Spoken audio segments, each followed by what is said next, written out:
yonente bi sallallahu alayhi wa sallam ka ko doon melal dafa wax ni musuma gis jëkk ma koy gis musuma gis ginnaaw bu ma ko gisee ku mel ni moom yonente bi jikko yi mu jikkoo woon dafa nekkoon ku bari kersa nekkoon ku toroxlu yonente bi ba ci dalli boppam moo ko daan daax yonente bi di daan ñawal boppam bu di ko dab daax yonente bi moo daan rattal boppam ab gàtt yonente bi da daan dox ànd ak ay waa këram ci liggéey yi ñuy liggéey yonente bi dañ ko fekk muy bale dañ ko fekk mu jàppale ñuy dëgg ndaw dañ ko fekk muy dëbbu yonente bi lu ne rek di ko def di ko ànd ak njabootu boppam googu muy jigéeni boppam yonente bi di ko bëggoon way ñàkk yi la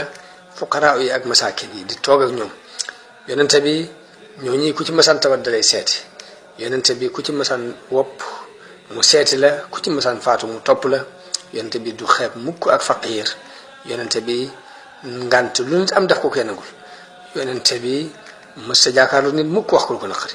yonente bi sallallahu alayhi wa sallam day dox ànd ak jigéen ji ñàkk di ànd ak jaam te du ragal ab buur yonente bi saa bu mere yàlla ko merloo yonente bi saa bu gërëmee rek lu yàlla gërëm moo tax muy gërëm yonente bi sallallahu alayhi wa sallam mas na ànd ak àndoom da leen di jiital topp seen ginnaaw di wax ni bàyyi leen